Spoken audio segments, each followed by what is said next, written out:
So let me frame this topic by just introducing, and those who know me recently, I'm very obsessed with dates in my other role, and I'm going to start with not taking us back in a reflexive exercise, 10 years. I'm going to take us back 25 years first and then 30 years. Because it took over 25 years for the first goal on teachers and target for teachers to be included in the global education agenda. And it was only in 2015, and then as we argue, it's a weak one. But it's 30 years ago, and we're about a month away from what is probably a very significant date to remember. It's the International Day of Reflection and Commemoration of the 1995 genocide in Srebrenica. That's 30 years coming up. And we are about a month away from that period. In that period, over 8,000 Bosniak men and boys were killed, and over 20,000 people were displaced in what we now recognize as ethnic cleansing. Now, clearly this is telling us various things. We are also meeting today, and just in terms of exploring intersectionality, on the day of the World Day Against Child Labor.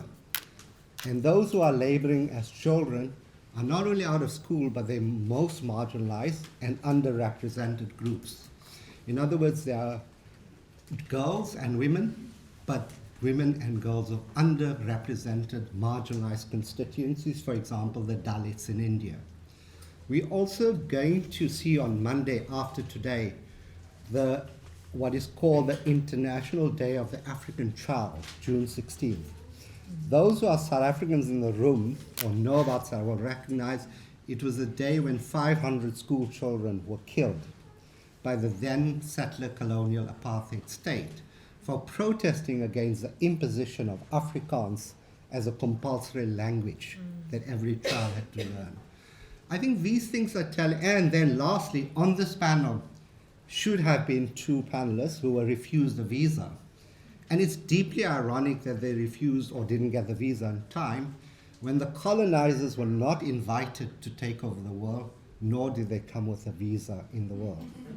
So what we're witnessing is an intersectional way in which many of the challenges this panel will talk about, conflict, environment, don't start now, they stretch from the history of colonization.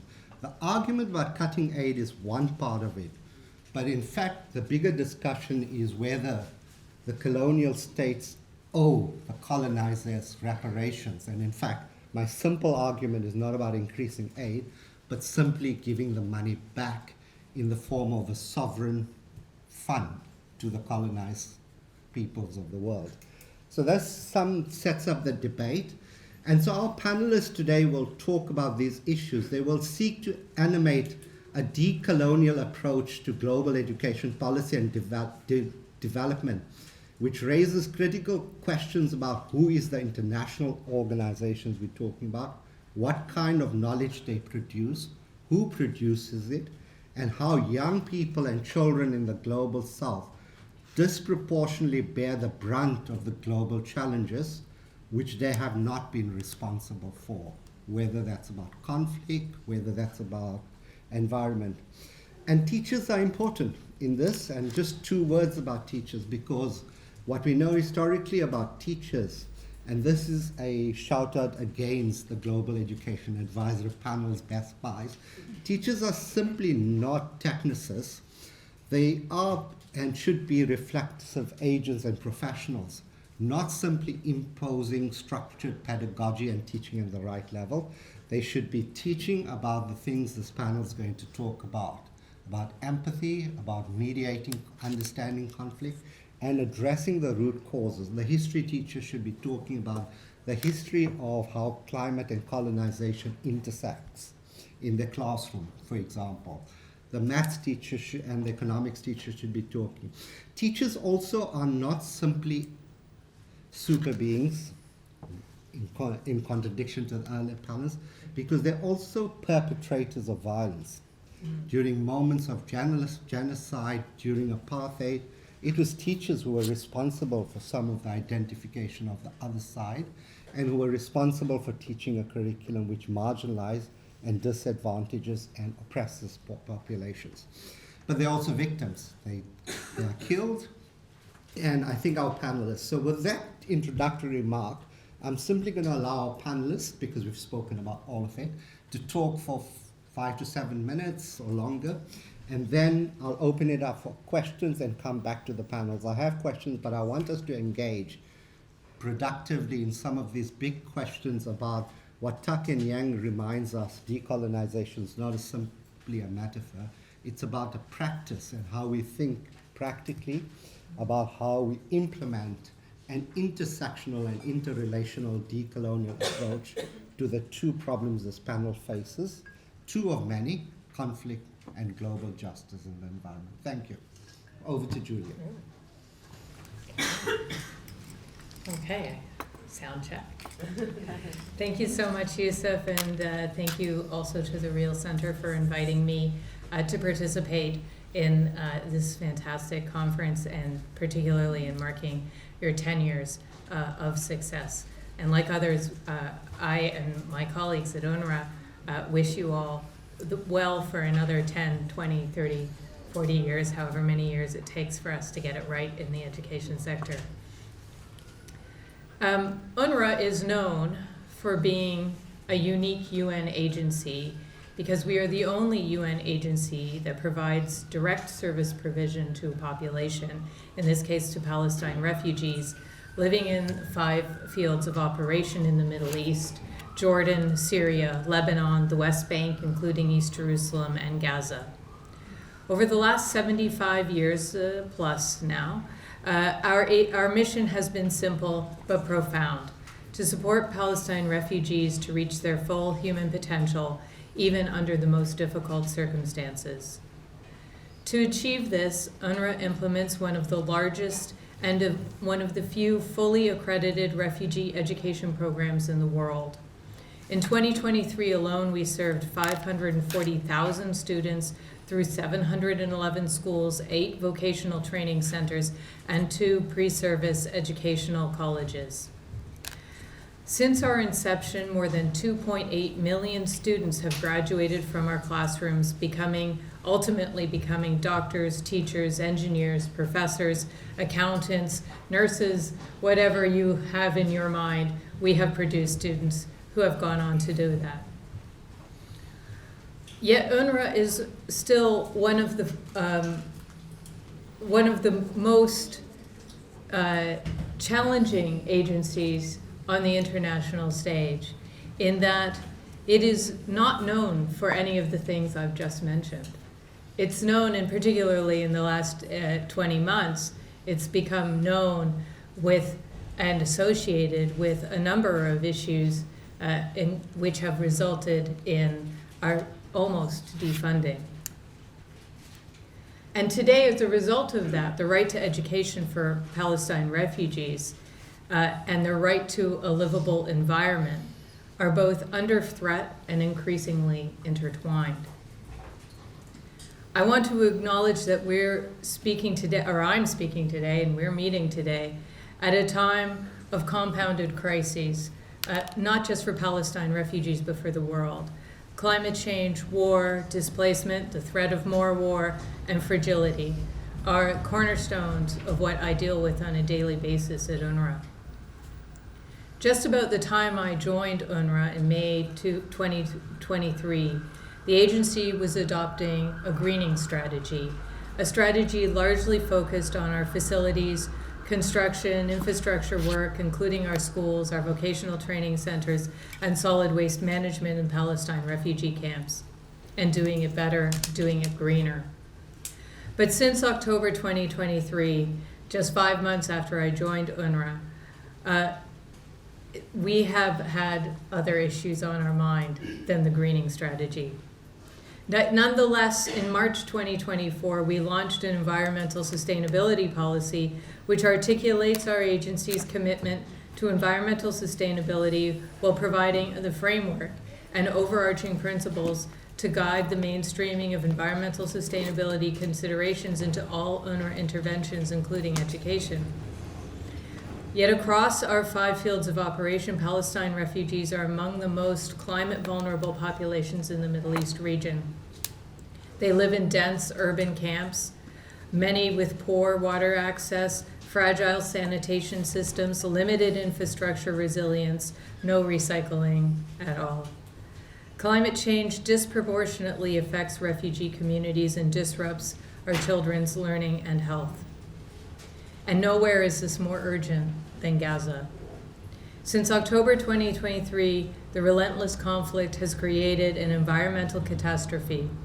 According to the United Nations Environment Program's 2024, so already 1 year old, preliminary assessment of the environmental impacts of the current war in Gaza, over 48% of Gaza's farmland has been destroyed, and I believe it's now up to 100%. 80% of tree cover has been lost, and the toxicity of the soil caused by the weaponry and the rubble poses long-term health and food insecurity risks in Gaza. It's estimated that clearing the rubble from the destruction will take at least 14 years.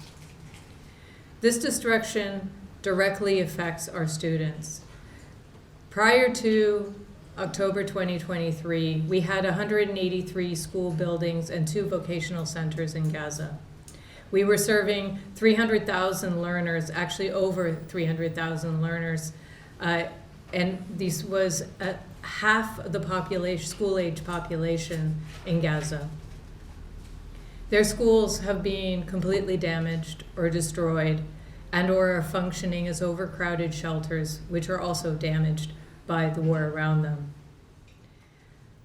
According to our friends at the University of Cambridge's Real Center, who did a study with us last year, the students of Gaza a year ago were already at risk of having lost not 2 years of learning, not 1 year of learning due to this war and recent issues, but 5 years of learning. So if you are an UNRWA student in Gaza today, and you are in your 5th or 6th grade, the end of primary, you have really had only 1 solid school year in your entire primary education. Meanwhile, UNRWA is experiencing an unprecedented organizational crisis.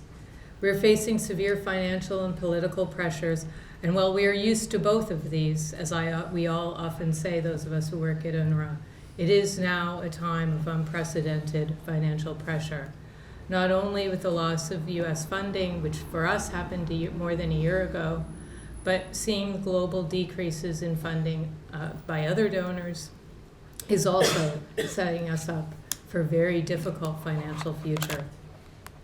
Yet despite this, we continue. UNRWA recognizes that those living in poverty and displacement bear the greatest environmental burdens. We also recognize that our own operations, especially in education, must become more sustainable. So how are we responding? We are investing in greening school infrastructure, in solar power for our classrooms and schools, in green building standards, and energy efficient school facilities.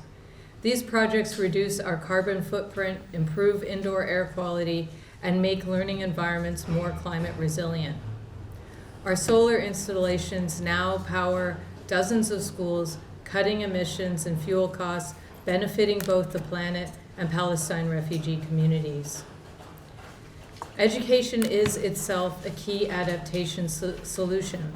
Climate change education is vital to the development of climate literacy.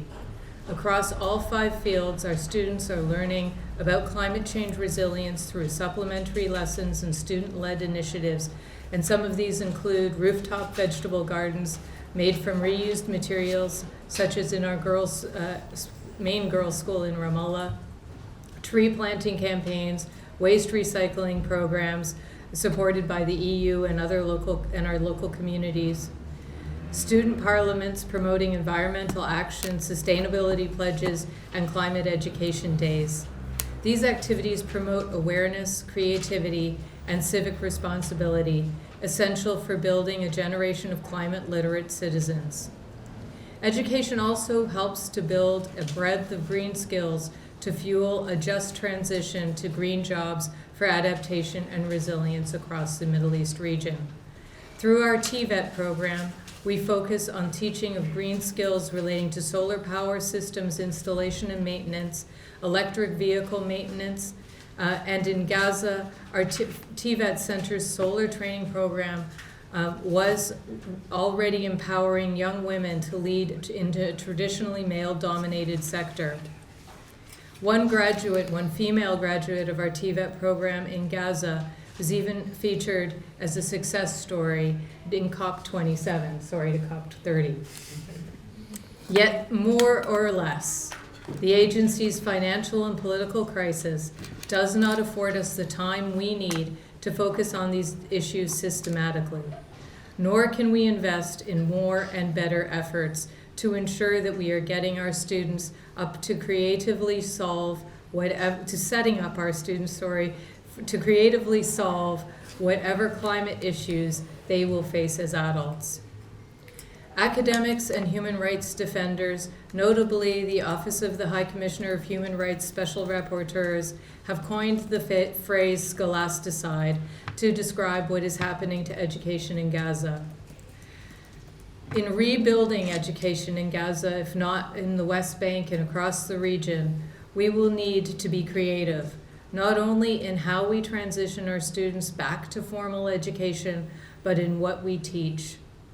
Gaza's soil will, perhaps for years, not be able to produce food that can be readily eaten. So is it more vertical farming and rooftop fish farming that we need to bring into Gaza as we build back better? Is it other ideas? Is it more things that we need to teach the children starting now? We need to know because we need to be able to be ready to react. In building infrastructure back better, how do we deepen the work UNRWA has already done to ensure that we are addressing environmental standards, or do we need a special set for Gaza and a new vision for what school building should look like and how it should function?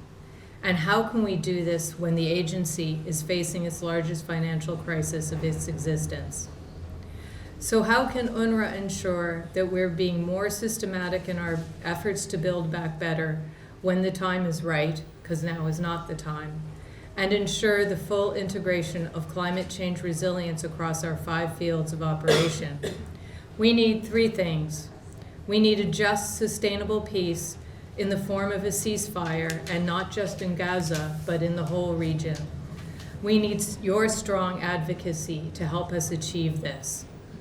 We need partnership with academia, graduate students, and other technical experts to support us to better integrate the teaching of climate change, resilience to our students, both our grade 1 to 9 and in our basic education and our vocational training students.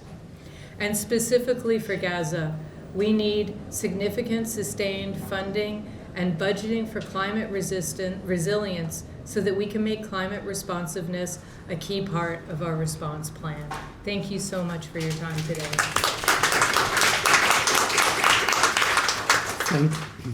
Thank you, Julia. I think it gives a sobering assessment of the reality of education in the context of horrific conflict and war.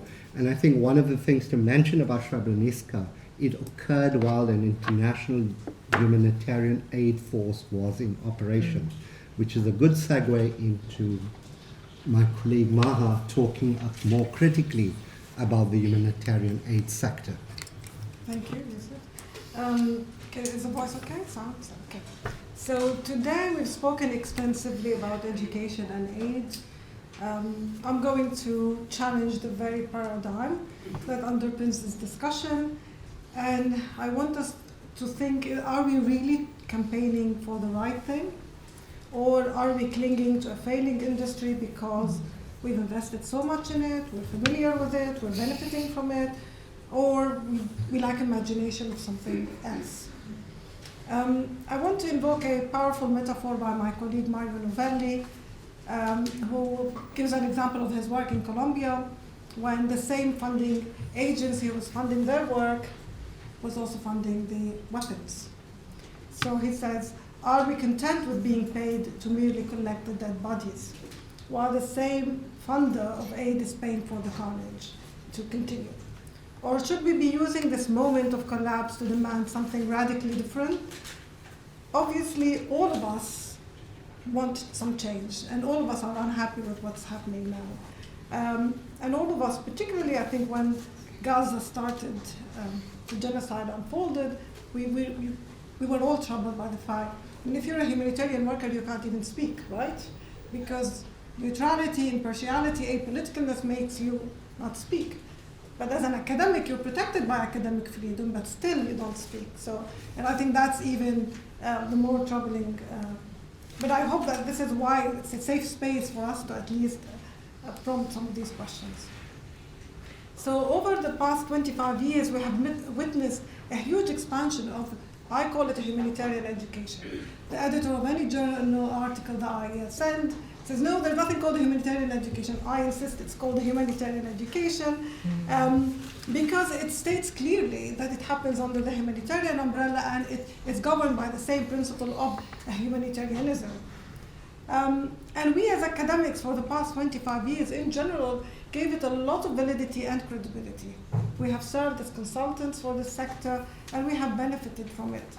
And I think it's time for us to be critical now, particularly when we see what's happening in Gaza. But across the globe, the indicators and students' performance are not really high, so there's something that is going wrong. So, okay. Let me just unpack what does a humanitarian education mean. And this word in itself is a quite oxymoron in many ways, because a humanitarianism, the logic of it is it's short time. It's about the moment, it's about saving lives.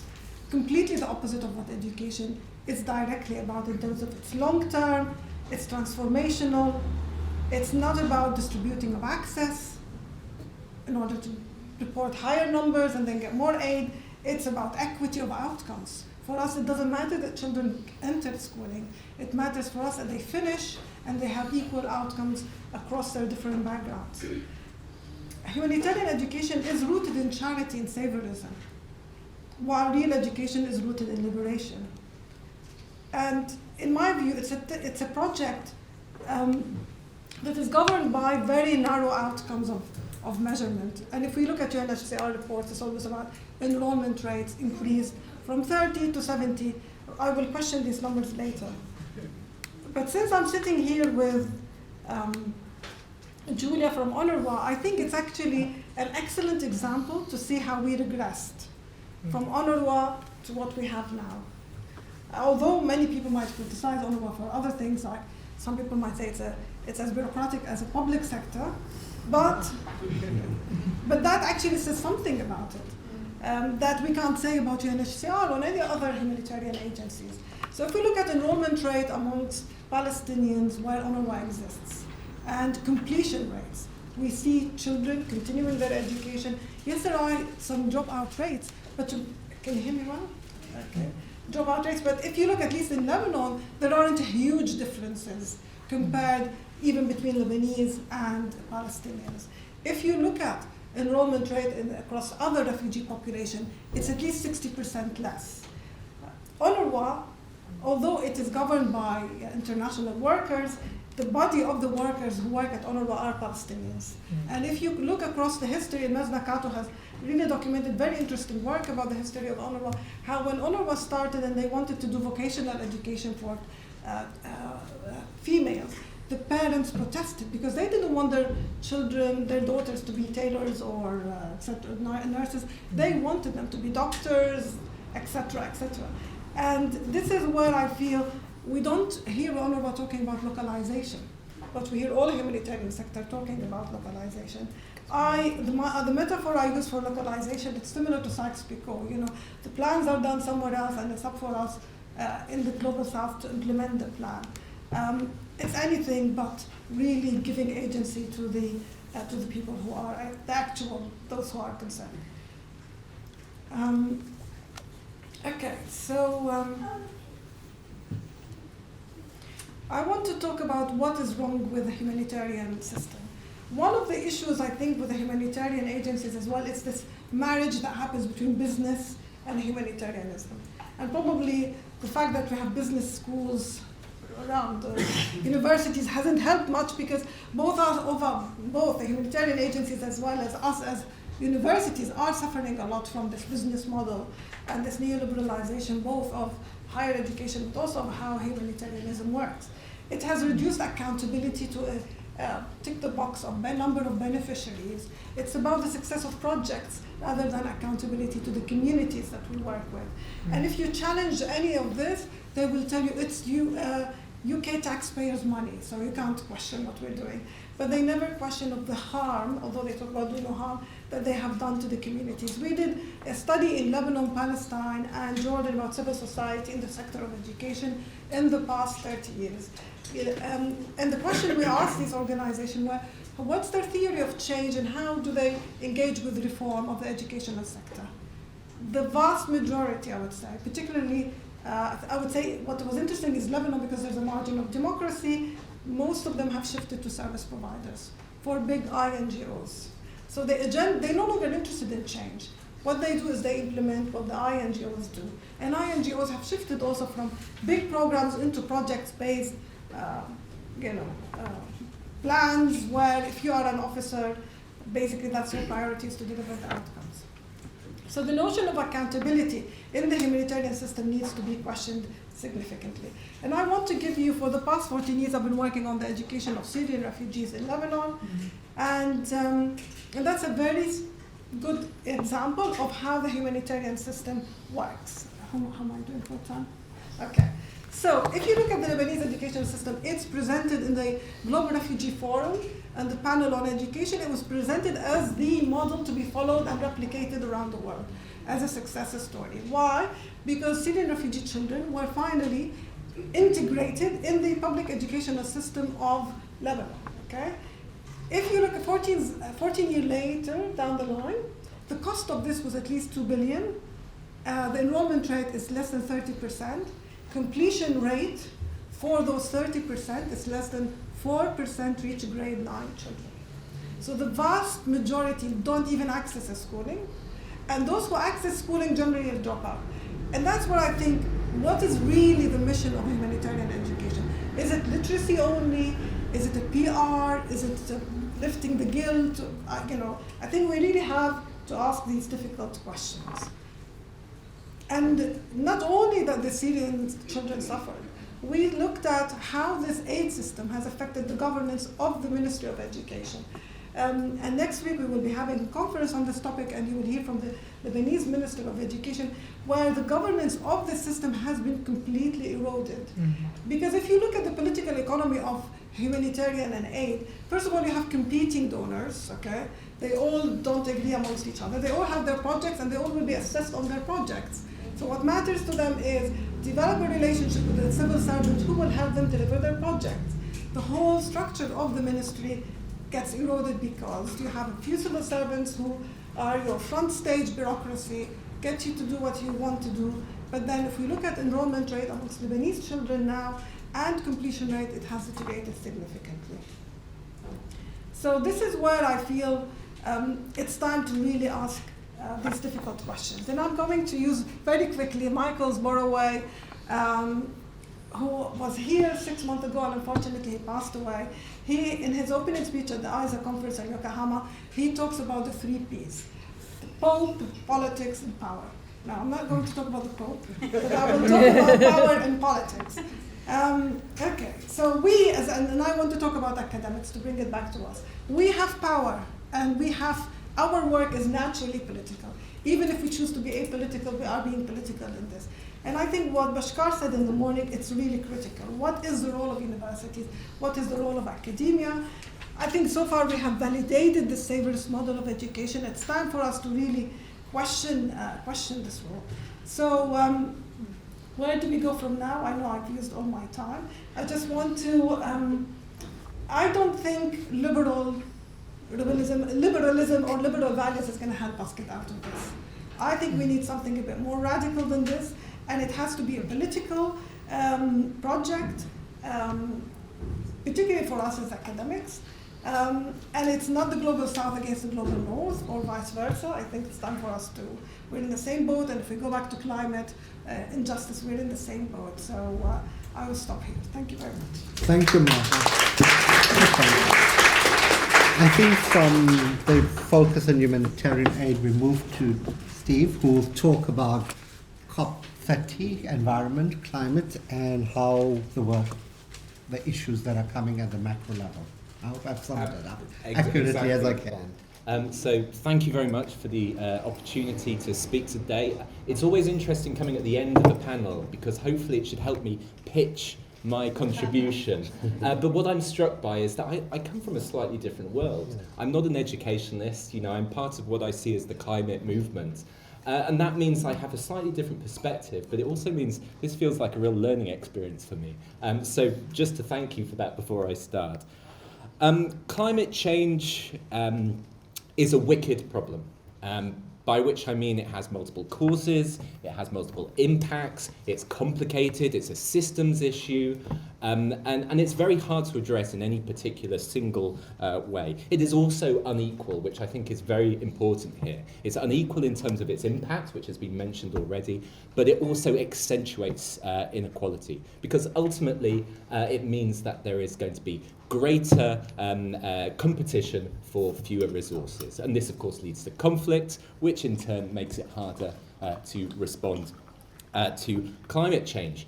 So from my point of view, climate change is, at that macro global level, the most significant problem the world is facing at the moment. And yet, I think it's fair to say that our response as a global society has been inadequate. What I'd like to suggest is that what we're facing here is a crisis of inaction. But first, before I go into that, I'd like to talk about stories. So I'm a big fan of storytelling. I find narratives very, very interesting. And there is this classical device that you'll particularly get within tragedies, think Shakespearean tragedies, where it feels as the protagonist develops, the walls start closing in and things start falling apart, and you kind of get this inevitability, this sense that you're heading towards this kind of ultimate doom. And I hate to say it, for many of us in the climate movement, we kind of feel that feels a bit too familiar. There is, of course, a moral and ethical dimension to this. So in that kind of storytelling, the protagonist, it's the actions of the protagonist coming back to haunt them. That's how this works, and then it's sort of writ large in the environment and the world that they occupy. And it's very similar in many ways with climate change. It's an anthropogenic problem, by which I mean it's human created. So we are suffering from problems that we have directly caused. But more importantly, it is unequal in the sense that some have contributed more and bear more of a responsibility for this than others. And that's largely because climate change, it's not like we've gone about and deliberately tried to hurt the environment. It's a product of economic development. And that's economic development that involves the exploitation of resources and often the exploitation of other people. And that means that some people have benefited at the expense of others. And that opens up an interesting question about responsibility. But the problem, and where the difference with that classical narrative model comes in, is that, well, everyone suffers here. It's not just the protagonist. We're all ultimately heading towards that same point. Now, I'm going to offer a ray of sunshine in a minute. So don't worry, I know that this all sounds very kind of doomist, but there is something to be optimistic about. But before I do that, I'd like to just outline what I see as the main features of this crisis of inaction. And there are three of them, not three Ps, three Ds. And the first of them is denial. And that's where the very facts around climate change and the kind of the concrete upon which it is all built is questioned. And we know about scientific denial, but what's happening now is in this populist world we live in, we're moving towards economic denial. So the scientific facts aren't being questioned, but the policy response, the economic case for climate change, the economic case for doing something is questioned. The second is despondency, and that's not where the terms are debated, but essentially it's a kind of willful inaction. And that can come about because of that sort of doomism, this idea that, well, what's the point? I know I'm not helping with that now, but, you know, or it could be simply self-interest. The immediate interest of myself in the moment outweigh any interest that I have for a broader global good. Equally, it kind of can be a kind of dereliction of responsibility, whereby it's not my problem to deal with. And this is interesting because you're talking about the world of academics. Often we think, well, academics have a particular role. Maybe it's not for us, it's for government, it's for others to do the work here. And then the final D is delusion. It's similar to despondency, but it means that there is a response, but the response doesn't quite fit the problem. You know, it's either insufficient or it just kind of doesn't quite match. And I'd put in there a kind of techno-utopian where we say, actually science, we'll invest in technology, that'll sort out all of our problems.